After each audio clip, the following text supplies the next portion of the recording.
Onyo bakimu aliwa. Kimu aliwa. Kimu duka wanatata. Bampa diaka kisa. Mwami Kalera mjebale.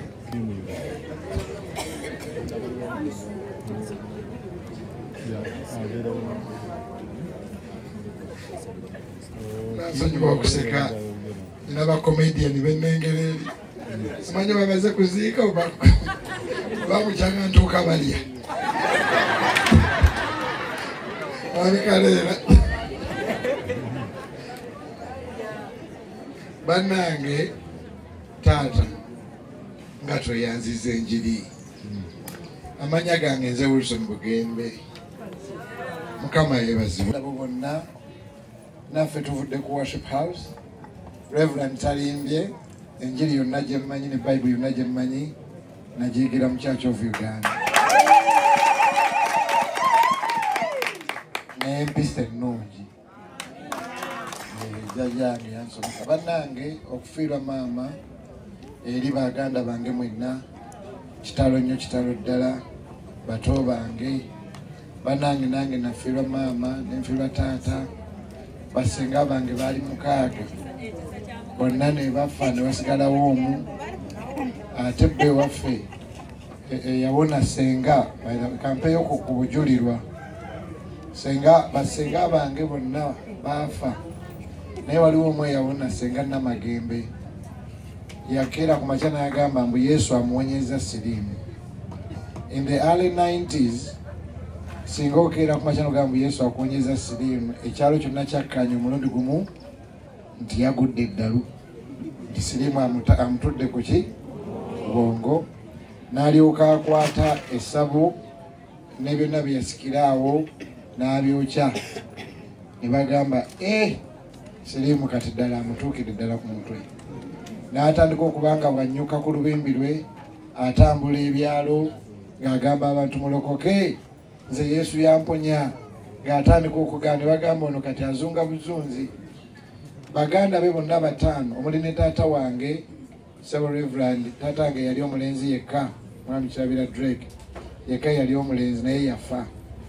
Kale nno ne baganda be bonna senga wange oyo n'atandika okutambula ebyalo ng'olunnyuka ng'agenda mu byalo ng'abagamba nti Yesu yamuwonya.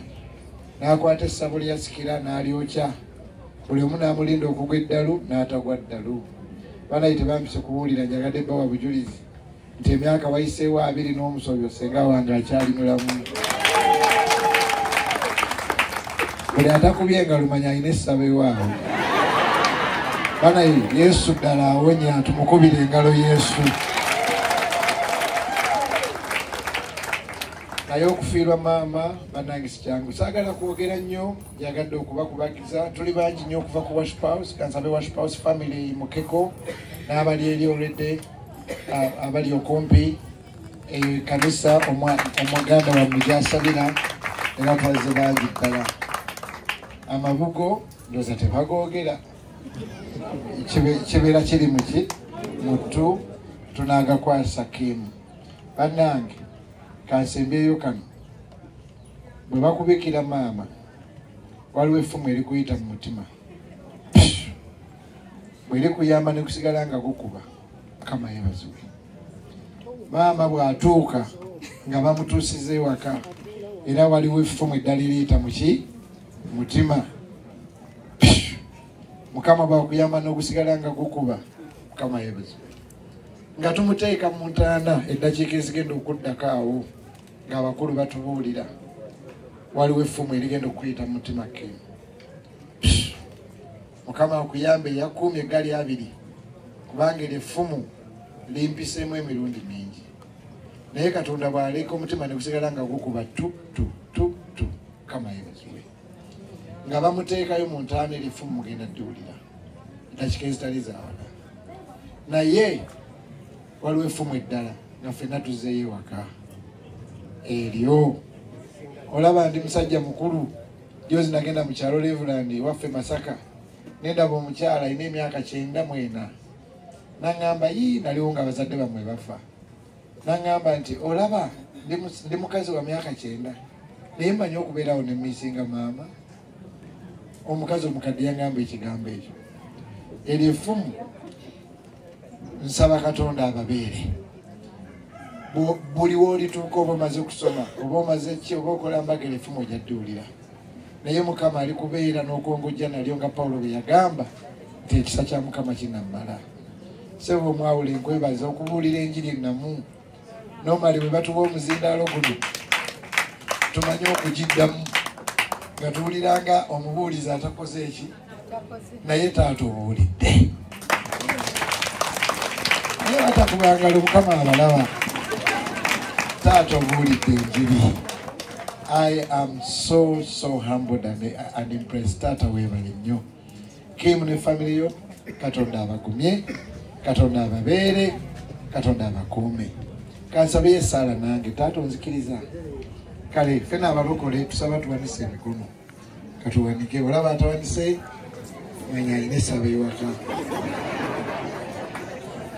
ayi Katonda omeza buli kintu ngata ku ddoboozi ly'omwawule nensabira Kim n'ennyumba ye obalabirire nensabira buli ali kuta mwena mugole emikono eri abaana bano Katonda abakuume mulabire ku nze abazadde bandeka ndi muto naye taata Bayibuli egamba nti ye taata bwava mulekwa era yebba wannamwandu lengera bwandabiridde okutuuka leero bwe nyimba ennyimba ezo nti Katonda yaddemu eno ensonga si balaata bwe balaasi ddala Katonda yandabiridde sinniikineemu y'ekyo kyali yebba wannamwandu etaata wa mulekwa mwesibe Katonda amafumu gano agabayise mu mutima gusigale nga gukuba kubanga ndishuwa buli lunaku bugwangamu amaanyi lowooza maama yankuza maama yayagala nsome buli bwomala diguli mulowoozeeko buli bwokola embaga mulowoozeeko work hard to succeed so that you make her proud mostly make God proud mbasabidde kisa kya Katonda era n'ennyumba yammwe teddamu kubeera mu kufa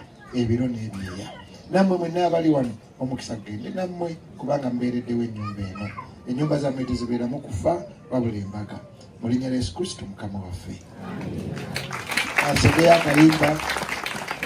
akayimba Wilson Bugembe yakawandiika kagamba nti wannazaake bibi ani akamanyi wangula n'omusaayigo Setaani yaswazibwa wannazaake bibi tukaddemu ffenna n'abasiraamu wannazaake bibi haji webale wangula n'omusaayigo Setaani yaswazibwa wannazaake bibi okusembayo wannazaake bibi wangula n'omusaayigo Setaani yaswazibwa wannazaake bibi sabo omwawule bw'oba onzikiriza tukomaawo banna bw'oba onzikiriza nsaba onzikirize nkwanjulire bannakatemba ne bannamawulire baddongo bannange kaleera kulemberamu ekibinja kyo omwawula abalabe Kimu muganda mmwe akola mu bidongo ati abadongo abali wano tobala katubayite nalabyeko ku muganda wange Vixon nalabyeko ku Crystal Panda nendabako ku Big Eye nendabako ku Bruno K nendabako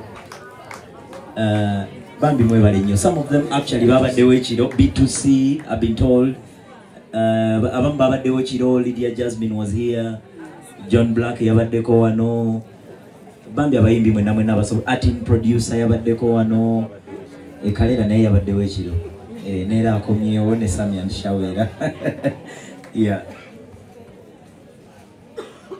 Joeli yanga musigaddeyo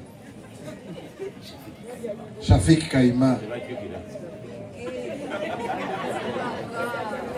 Sebo mwawule banaitemu kuba bawule mabega Sebo mwawule bano be batabula Kampala yonna the Big Eye Winnie Success Damasco Evelyn Mike Menta Makona imikandis jangu sebo maule simanyo bagwana bakwata komba bulidde enjiri emyaka gyonna baagaana naye ku kyaki babeerayo. Big eye no bwenabawo okwogera obudde tebugende sebo ono yekaleera obeda yakulembera gurupu erya Zedaawo wentera obeeraawo n'ekiro obungi twafunye kasupali kabaddeko sebo be bano taata n'abalala bangi abagenze byebyo sebo.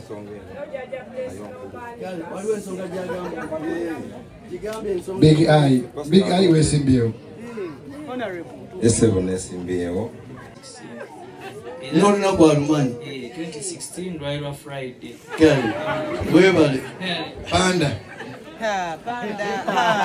panda ebyo biri bitya leero nze mulokole mpala mukama akumanyi tulina ne honorable waffe ewekawe honorable Nsomba ayinza oba nayagala kumukisa oba okulokoka honorable tusanze okulaba kale tumaliriza Nsomba nze ndi musajja musiraamu. otyo n'omusiraamu alokoka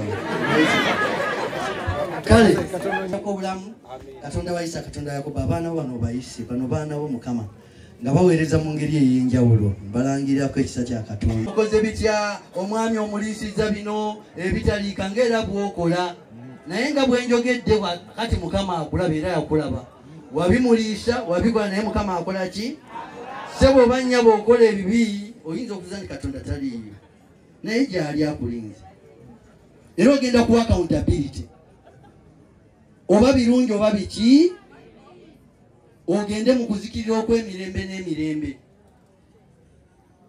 kale noba nnyabo basse buti n'ekiseera kyakwekuba mu bifuba obulamu bwo buli butya okukkiriza kukuli kutya okwagala kukuli kutya okugaba kukuli kutya ekigambo kya Katonda kiri kitya Bayibuli tugirina emyaka egyo gyonna tulina Bayibuli tulina kigambo kya Katonda ekigamba okugula Bayibuli baziseera nnyo Bayibuli za ssente nyingi akaviiri k'otaddeko n'essuti gy'oyambadde n'akagatto nga nabwe bya ssente kakati ennaku firigi yajjudde dda n'ebyotomaleewo booko bino biki kubanga okaagala nnyo amaaso ngalaba era tekayinza kuyitako naye sente mmeka zoyononera mu bintu ebigwawo kigambo kyako tekigwawo kiramu kikozi kirokola kiwonya naye tokirina n'abaana bo bapakira bitabo birala bwali oba osetinga obawe byonna byobawa Bayibuli wamugulira Bayibuli muwalawo oba mutabani wamuwa Bayibuli kakati ebyo byonna byakola ku ssomero waliwo ekibulako ate naawe kyakubulako kakati n'omwana kigenda okumubulako abaana mubagulire ekigambo kya Katonda musome Bayibuli mugule Bayibuli muzisome musome ekigambo kyawe kyekikukuumya okutukolwa ebituukirivu temoye nzakolokolebwa akola kye abise Katonda naye tebiyinza kutuggyako musango gwaffe kale mutunule munawo namwena bwe mukkiriza Yesu munawo nakaka nomwena munawona bwe munakkiriza Yesu ebikolwa ebirungi okukwata ensawo y'omusumba kwegamba okubeera ennyo okumpi n'abaweereza oba mu kkanisa okukebera n'okwagala bannamwami n'okola bino n'owaayo bino naye ate ng'obusamize n'obwenzi n'obwamalaaya